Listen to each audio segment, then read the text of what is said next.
don't you worry, promise you that I'll be coming home. So trust me when I say I'll be back before you know.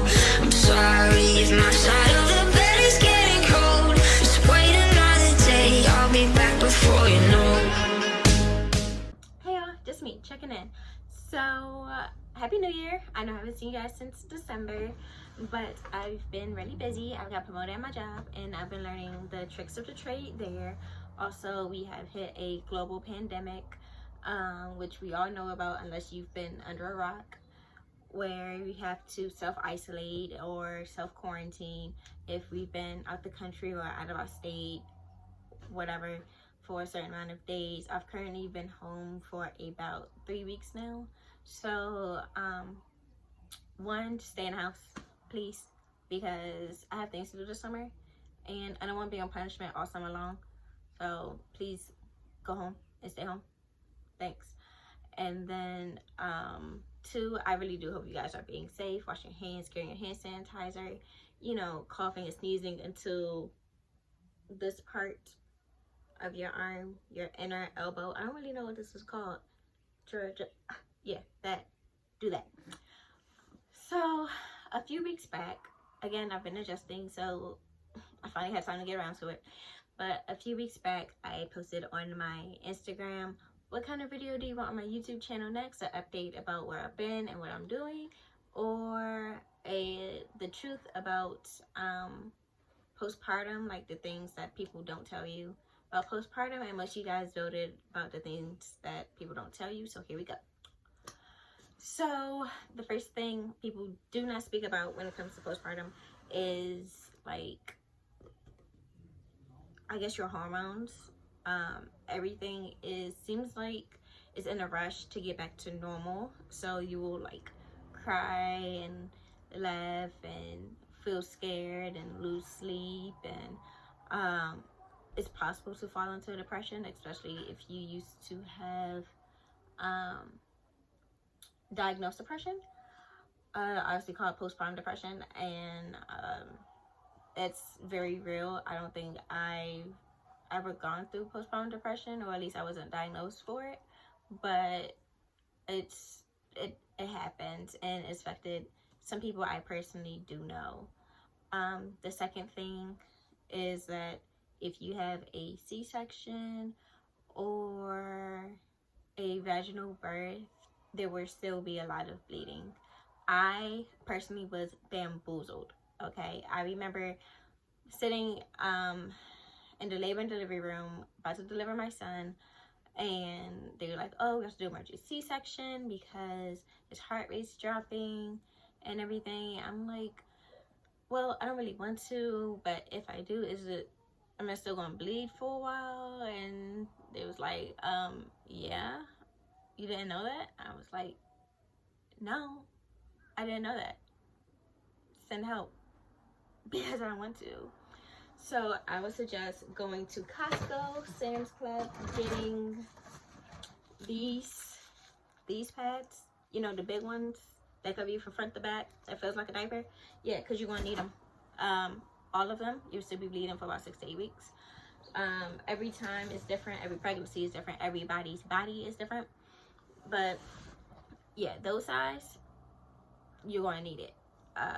And also, life hack, if it starts getting itchy or you feel weird, you can always like put some of those pads, like you can prep them with some aloe vera gel. I don't have any aloe vera gel, I'm just out, but you know, you can open it, put it with some aloe vera gel, close it back up, put it in the freezer, and then when you come home, if it's like sore, pop that puppy on.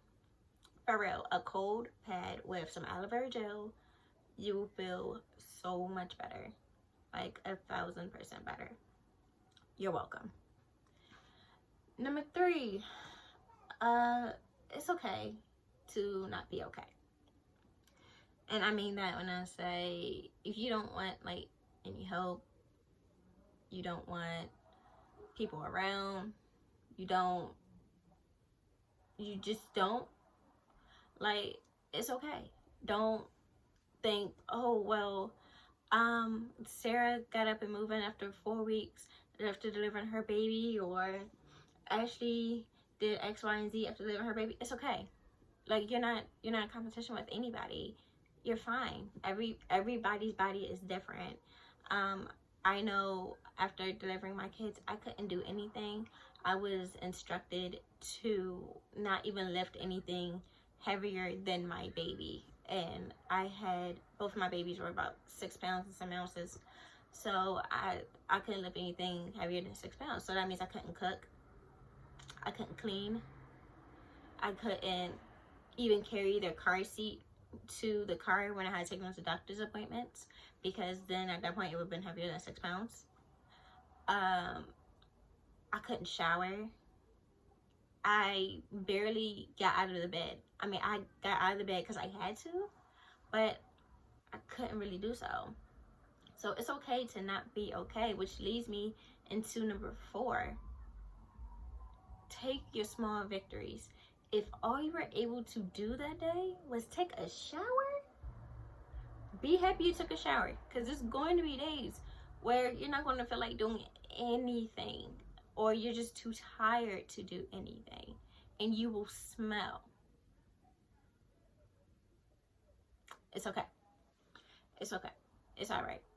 But really, if your small victory was literally just making it down the steps, or, you know, putting something in the microwave, or washing 3 spoons, take the victory.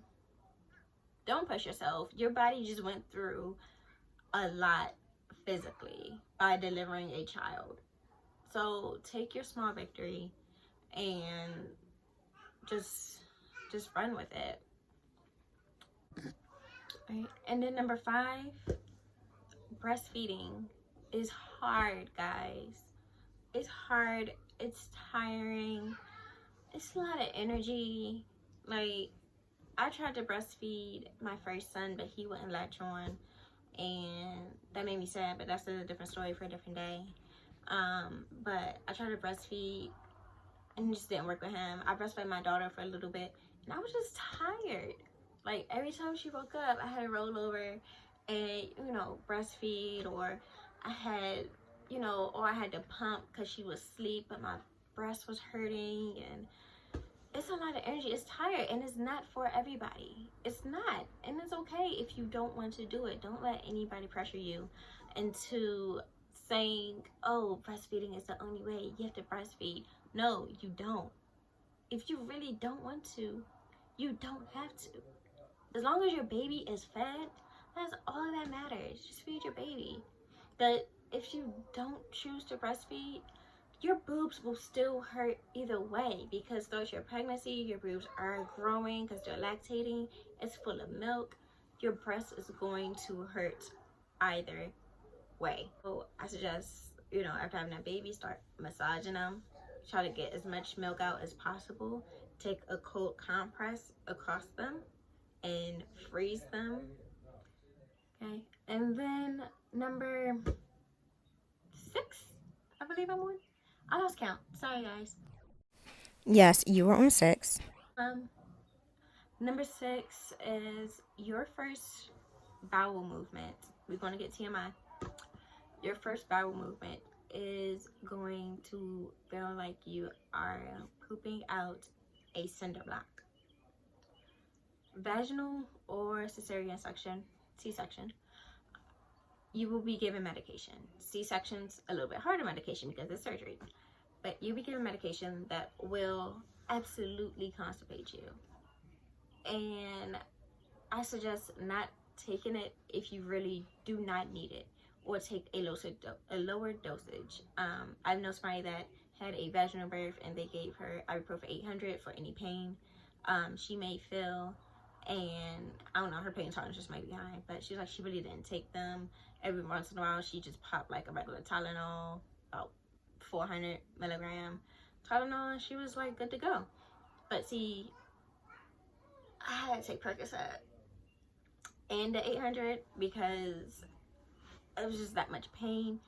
And if you don't stay up on your water and your fruits and vegetables and any light exercising you can possibly do, or you know, things high in fiber, it's going to feel like a cinder block, and you're going to scream and you're going to cry. And I did both. I screamed and cried trying to poop for the first time after giving birth. It hurts so bad, but honestly, you feel so much better after it happens. But it hurts so freaking bad, and it causes like hemorrhoids and just irritation, and you know, you're irritated because you constipated and you just bloated, which is, I'll say, 6.1. Yeah, don't expect to snap back like Tiana Taylor. Like, I don't even know how she did that, to be honest. I don't know how she did that, because you will, I won't say you'll never get your pre-baby body back, but it's never going to be or look the same. So just put that in your head while we're talking about it. But yeah, so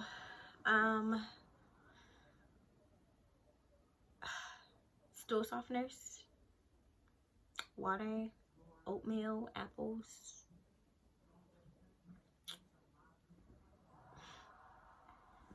Just get in the habit of like getting it moving now, because it's probably not going to move later, and it's going to hurt even more later. Pretty sure I don't have to go too much in detail about that. We can just like leave that there, right? Okay.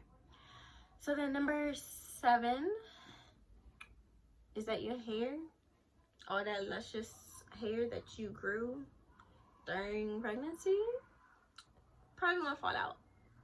Yeah, like my edges have gotten really thin after having my babies. I love them dearly, but they took my hair from me. I'm not exactly sure why this happens, but it does happen. I just recently cut my hair. I don't know if y'all can tell, but I recently cut my hair. And now I'm just trying to get it grow back, be healthy and strong, because I'm, how old is she? 15 months postpartum from my second. And my hair just still isn't the same. Like, it's not holding moisture the same. It's very dry. It's not going to fall out in clumps or anything, but it's going to be a lot of shedding. It's like getting an extremely bad wig and you brush it out when you get home because you want to do something to it, and it just sheds. It's annoying. It's a mess.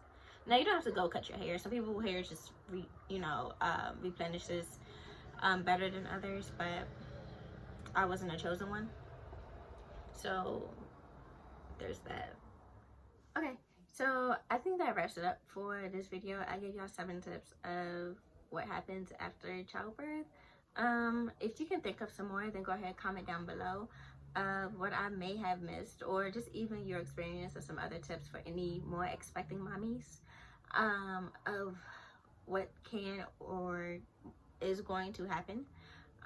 So go ahead and like, comment, and subscribe to my channel, and go ahead and flick that little notification bell so you never ever miss another video. I will not promise to be more consistent, because life throws us for loops. Gotta ride the ride, right? Alright, see you next time.